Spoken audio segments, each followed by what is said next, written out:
Yeah, I'm kind of blacklisted. I haven't gotten a studio job in 15 years. So you feel in a way that you are banned from the... No, not in a way. You are. Yeah, I think.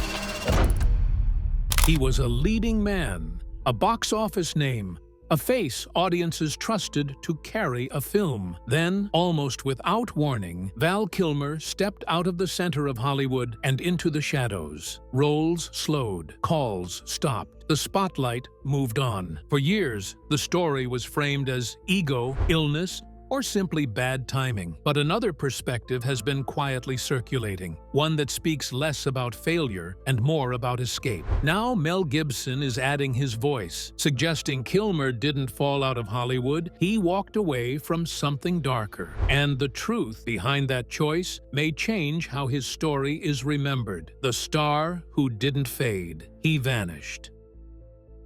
Hollywood is used to slow goodbyes, to careers that cool gradually, to stars whose glow dims gently until their faces become memories rather than billboards. But that is not what happened to Val Kilmer. Because his departure did not follow the natural rhythm of fading fame, it felt abrupt, precise, almost deliberate. One moment, he was everywhere. The smirk of a fighter pilot, the voice of a rock icon, the quiet intensity behind a superhero mask, his presence filling theaters, his name carrying weight, his performances shaping an era. And then, without spectacle or scandal, without a public unraveling or dramatic farewell, the visibility simply thinned, the calls slowed, the roles shifted, and the industry that once revolved around him seemed to move forward, as though a central figure had quietly stepped out of frame and never stepped back in. Years later, Mel Gibson would speak about a similar feeling, about rooms where energy changes without explanation, where conversation pauses, where something unseen decides who remains inside the circle and who finds themselves standing just outside of it. And Kilmer's disappearance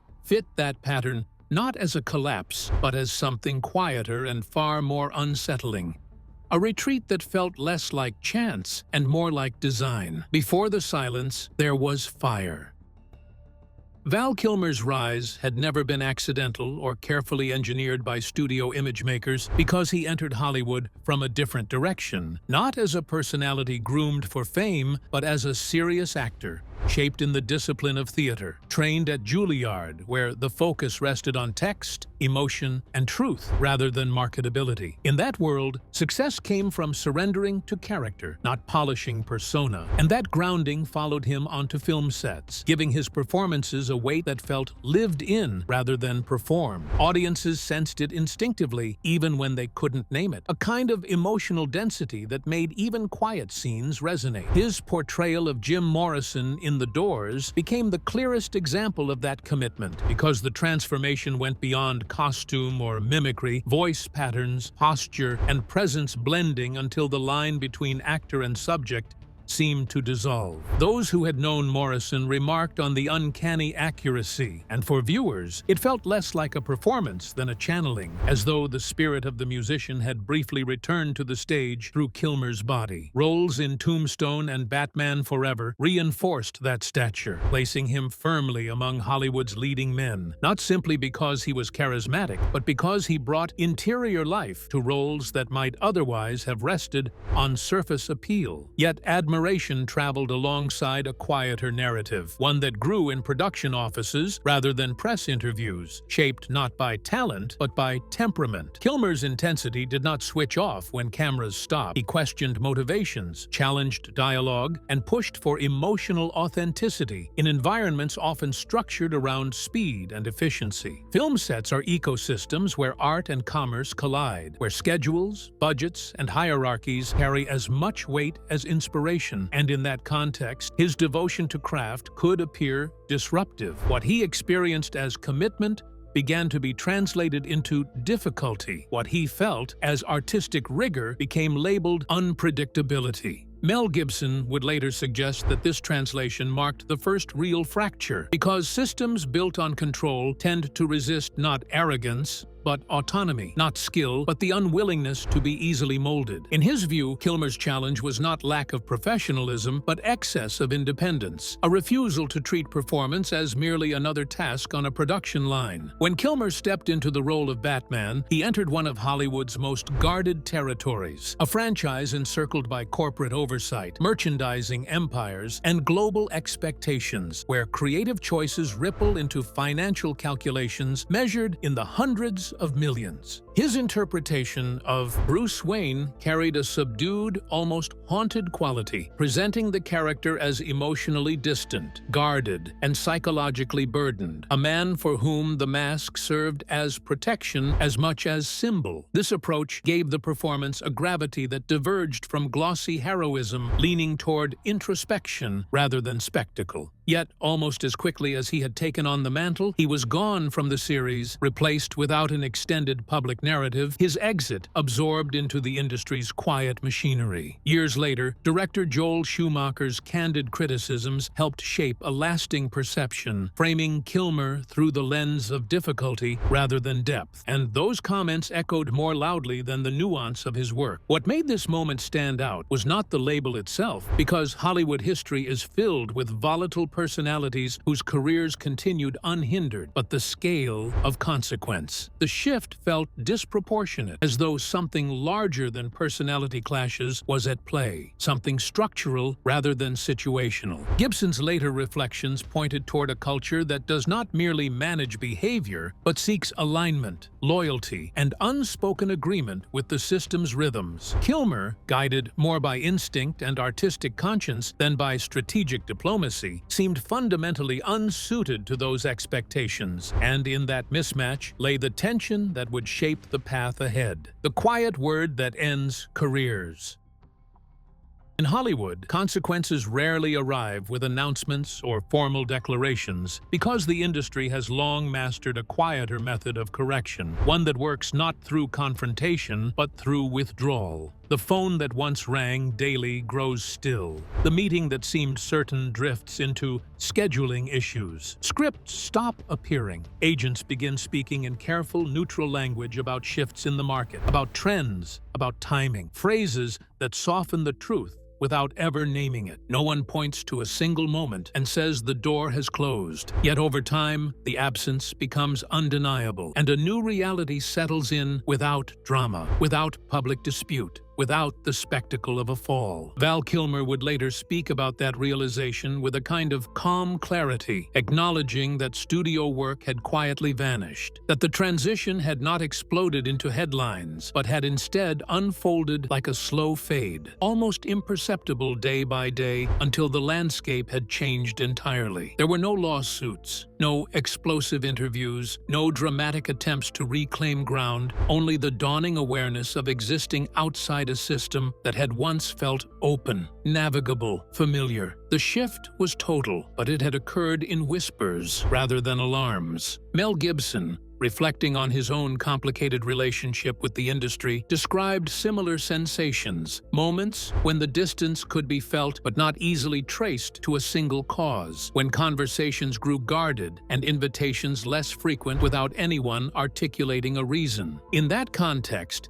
Kilmer's response becomes significant because instead of launching into public confrontation, he turned inward, examining his own part in the story, speaking candidly about youthful ego, about artistic passion untempered by business awareness, about projecting personal intensity onto an industry structured around compromise. That self-reflection might look like concession from the outside, but silence in such situations does not always equal surrender. Sometimes it becomes a form of preservation, a decision to step back from a system that demands continual negotiation of self, a refusal to engage in battles that erode more than they restore. The late 1990s provided the backdrop for this shift, a period when Hollywood itself was undergoing transformation, power consolidating under larger corporate umbrellas, creative spaces increasingly shaped by financial forecasting, brand protection, and global market strategies. In such an environment, unpredictability became a liability rather than an asset, and the kind of intense, instinct-driven artistry that once defined many careers began to sit uneasily within production models designed for efficiency and control. Several prominent figures found themselves drifting toward the margins during that era, their individual circumstances distinct, yet their outcomes curiously aligned. Reduced studio support, fewer major opportunities, a gradual movement away from the center. Gibson later described walking into rooms during that time and sensing a subtle shift in atmosphere, conversations pausing, glances exchanged, an awareness that something larger than any single project was in motion. Kilmer's retreat unfolded within that same climate, his deep emotional investment in craft clashing with an industry growing more risk-averse, more structured, less patient with personalities that resisted easy categorization. As business priorities hardened, a clear divide emerged. Those who adapted, who aligned with the evolving system, who navigated relationships strategically, often continued upward. Those who held tightly to instinct, to emotional truth over diplomacy, found the terrain narrowing. Kilmer, guided more by feeling than calculation, more by the inner compass of an actor than by the outer map of industry politics, was never built for strategic compliance. His gradual separation from Hollywood's core therefore reads less like personal collapse and more like a mismatch between temperament and environment, a divergence between spirit and system that widened until the two no longer fit together at all. The man who kept filming.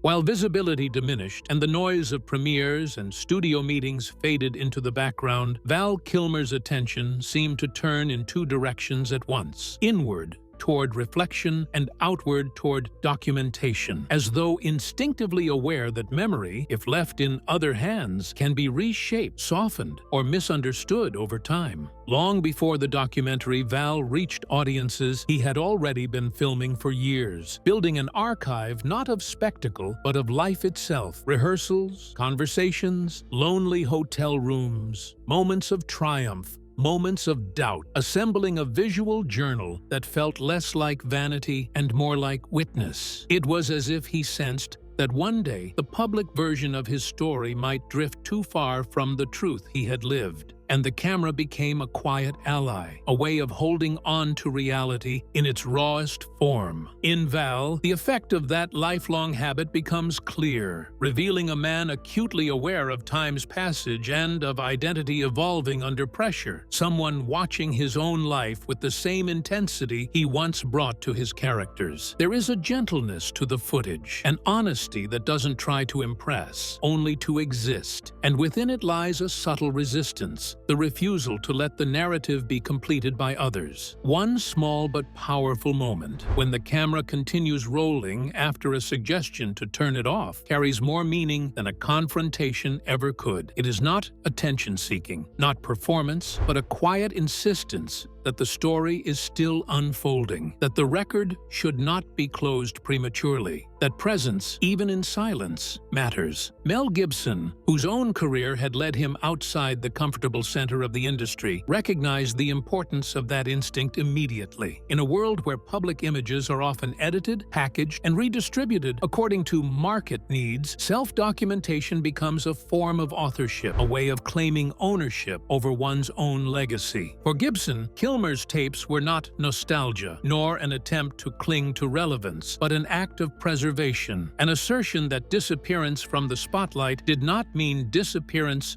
from history. The footage stood as proof of existence beyond headlines, of a life lived in complexity rather than caricature. Meanwhile, public narratives moved in a simpler direction, describing Kilmer's path as decline, as the natural cooling of a once hot career, complicated by age and illness, a familiar arc that fit neatly into Hollywood's cycle of rise and fall. Gibson's view cut against that pattern, suggesting instead that what appeared to be fading might might have been a form of withdrawal, a step back from expectations that demanded compromise not only of time and energy, but of values and spirit. Hollywood, in his telling, is not merely a place of creativity, but of pressure, where success often arrives tied to unspoken agreements, where continued access can depend on alignment beyond performance. Kilmer, deeply private and drawn toward spiritual and artistic inquiry, did not seem built for perpetual negotiation of that kind. The roles may have grown fewer, the visibility smaller, but beneath that surface change lay a different continuity, a steady commitment to self-definition rather than external approval. The cost of such a stance was obvious in worldly terms: fewer blockbusters, fewer red carpets, less mainstream presence. Yet the gain existed on another level, harder to measure, but no less real. There was a preservation taking place, a safeguarding of identity, of the part of a person that cannot be marketed or traded, a quiet authenticity that endured even as the spotlight drifted elsewhere. In that sense, the camera he carried for years did more than capture memories. It marked a boundary. It said that even if the industry moved on, the life behind the roles would remain, visible on its own terms, unfiltered, unapproved, intact. The body that fought, while the spirit held on.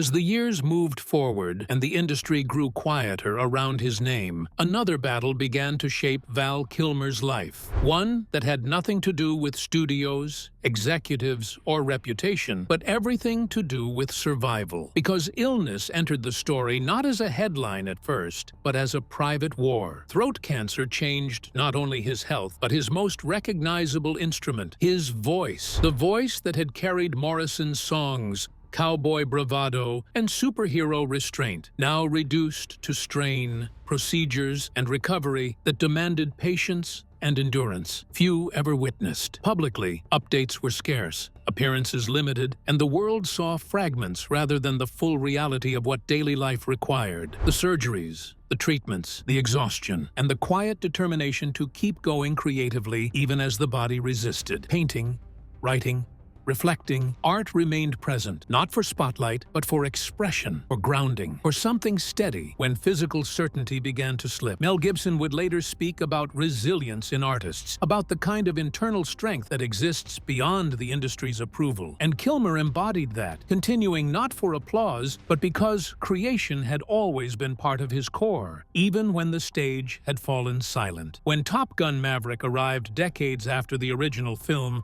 the return of Iceman carried emotional weight that extended beyond nostalgia, because the scene between Kilmer and Tom Cruise felt layered with history, not only between characters, but between lives lived, careers traveled, and time that had taken its toll. Technology assisted his voice, piecing together sound from past recordings and digital tools, but the presence was real, the eyes unmistakable, the connection undeniable. It was not a triumphant comeback in the traditional Hollywood sense, not a relaunch into leading roles or renewed dominance, but something more intimate, almost ceremonial, a moment of acknowledgement, of shared past, of quiet closure. The performance carried a gentleness, a gravity that resonated far beyond dialogue, and many who watched felt an unspoken understanding pass through the scene, as though cinema itself paused to honor the journey rather than the spectacle. Gibson's reflections about stepping away from Hollywood's harsher edges echoed here, because Kilmer's presence in that film felt less like re-entry into the machine and more like a brief return to say goodbye on his own terms. Silence that was not peaceful. After Maverick, public visibility receded further, and from the outside it was easy to assume rest, privacy, perhaps long-delayed calm after decades of intensity. But those close enough to observe understood that quiet did not always equal comfort. Health challenges lingered, strength fluctuated, and daily life required energy that once flowed effortlessly but now demanded effort and care. Messages slowed, appearances vanished, and the space around him grew still, not in dramatic fashion, but gradually, like a shoreline pulling back from the tide. He had always valued solitude, had always carried an introspective streak, but this phase carried a different tone, shaped as much by physical limits as by personal preference. Gibson, who understood retreat not as weakness but as necessity, saw in Kilmer's withdrawal not defeat, but a man conserving what remained, choosing where to place energy, choosing presence carefully in a life that had become physically demanding. Through it all, Kilmer remained an artist before anything else, filling journals, continuing to paint, revisiting memories, shaping legacy in private, rather than through premieres and press tours. And that quiet work carried a kind of dignity often overlooked in an industry obsessed with visibility. Fame had once arrived early and loudly, but the later years were shaped by intention,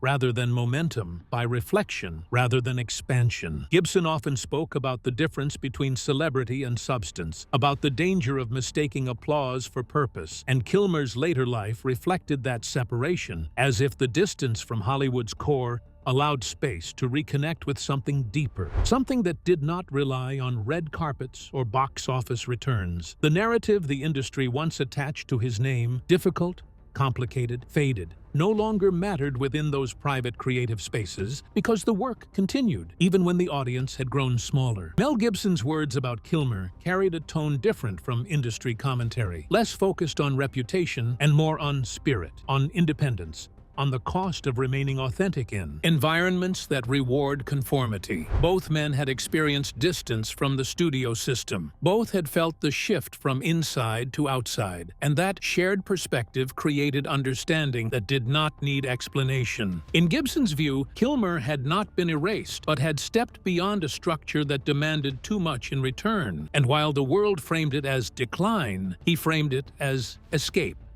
as preservation, as the refusal to trade identity for continued access. The industry might measure success in contracts and visibility, but Gibson measured it in something less tangible: integrity held under pressure, the meaning of escape.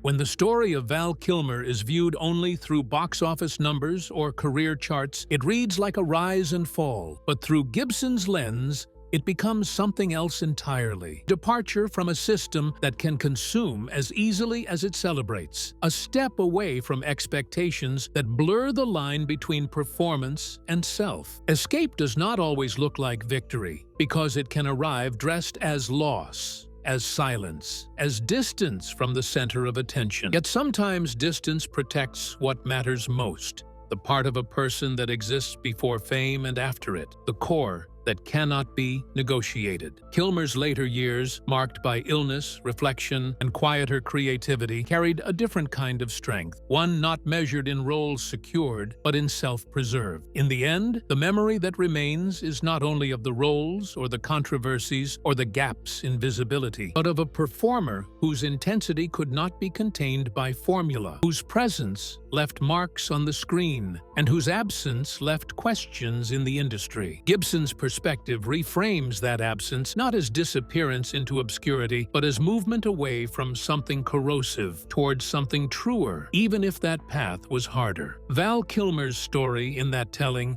is not one of being pushed out, but of stepping aside from forces that demanded compromise he would not give. And in that choice lies a quiet defiance that echoes longer than applause ever could.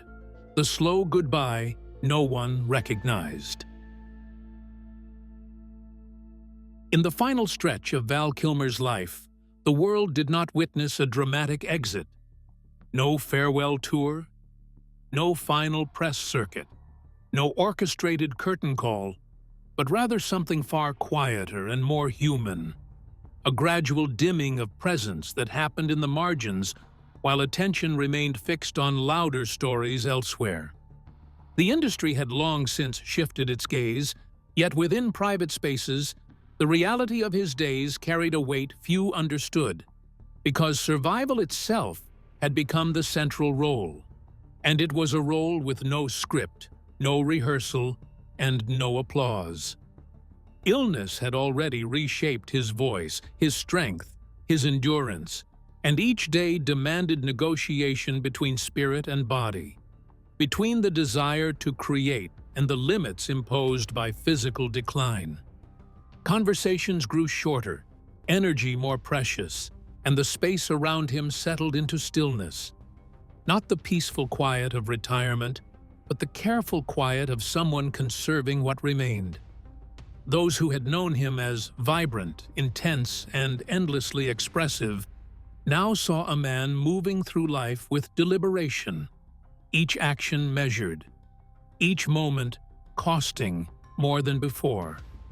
Mel Gibson, who had spoken about Kilmer not as a fallen star, but as a man who stepped away from something corrosive, understood that this phase was not surrender, but endurance. In his view, Kilmer had already survived battles most people never saw. Creative battles, spiritual ones, the quiet war of preserving self in an environment that often demanded fragments in exchange for success. And now he faced another trial, one that stripped away everything external until only the essential remained. Art stayed with him when many other things could not. Journals filled, paint moved across canvas, memory, reflection, and imagination formed a private world that did not require industry approval.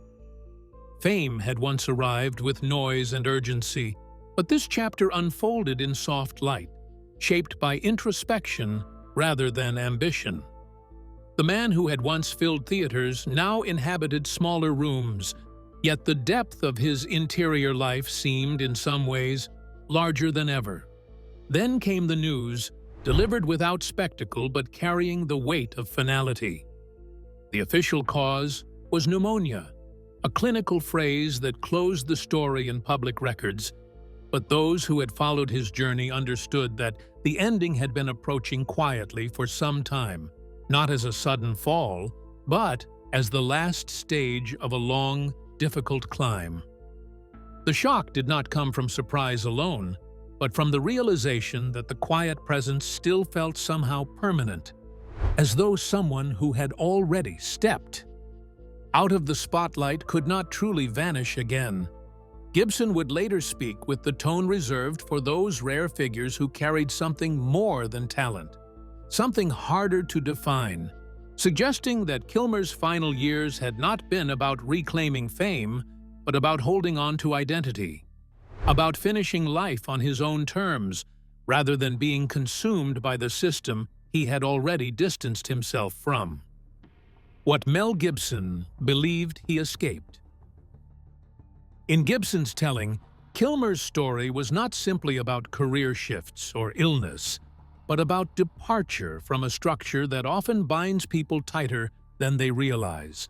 A structure built on expectation, image, and silent agreements. Gibson had long described Hollywood as a place where success can come with invisible strings, where remaining in favor sometimes requires more than performance, and where stepping outside those boundaries carries consequences that are rarely spoken aloud. Kilmer, in that perspective, had sensed something early, something that did not sit right, and though the cost of resistance was steep, the alternative carried a different kind of loss. Gibson saw his friend not as someone rejected by the industry, but as someone who chose not to trade essential parts of himself for continued access. That choice did not make headlines, but it shaped the trajectory of everything that followed. There is a difference between being removed and walking away, though from the outside the two can look identical. Gibson framed Kilmer's path as the latter, an exit from a machine that rewards compliance and punishes deviation, an escape from a rhythm that can erode identity over time. In this view, the absence of blockbuster roles was not evidence of failure, but of refusal, and the quieter years that followed were not emptiness, but preservation. The industry often measures worth in visibility, in numbers, in relevance, defined by constant output. But Gibson spoke of a different measure, one tied to integrity, to spiritual grounding, to the parts of a person that exist before applause and remain after it fades. Kilmer, he believed, protected those parts, even if the price was distance from the center of attention.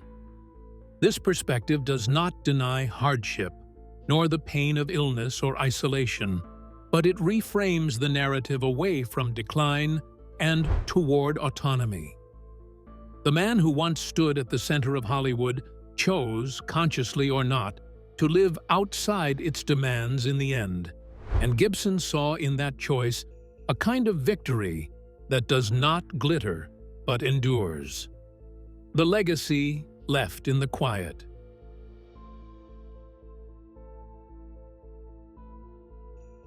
What remains now is not only a filmography, not only iconic roles or interviews revisited, but a feeling that lingers around the story, a sense that Val Kilmer represented something increasingly rare, an artist unwilling to reduce himself to product, a performer who carried vulnerability alongside strength, who allowed intensity to shape his work even when it complicated his path. The later images, the softer voice, the slower movements, do not erase the earlier fire. They complete it, showing the full arc of a life lived with feeling at the center. The return in Top Gun. Maverick stands now as a moment suspended between worlds, a final appearance that feels less like a career beat and more like a closing note, a gentle acknowledgement before the curtain fell for good. Gibson's words about him carry weight, not because they explain everything, but because they honor the part of the story that cannot be captured in headlines, the internal journey, the spiritual negotiation, the quiet refusal to become something he was not. In that telling, Kilmer's life becomes less about what was lost and more about what was kept, less about disappearance and more about release. Hollywood moves forward, as it always does, but certain figures leave impressions that do not fade with box office cycles, and Kilmer's presence belongs to that category, woven into memory not only for the roles he played, but for the path he walked when the roles grew fewer. The spotlight moved on, yet the echo remains, carried in performances, in footage he preserved, in the stories told by those who understood him beyond reputation. The final chapter, then, is not one of tragedy alone, but of completion, of a journey that began in fire, passed through storm, and ended in a quiet that feels earned rather than imposed. Through Gibson's eyes, the story closes not with exile, but with escape, a life that stepped away from something demanding and held on to something deeper, leaving behind a legacy shaped as much by silence as by sound. If this story changed the way Val Kilmer's journey is seen, stay here for more untold Hollywood stories, deeper truths, and the side of fame rarely shown on screen.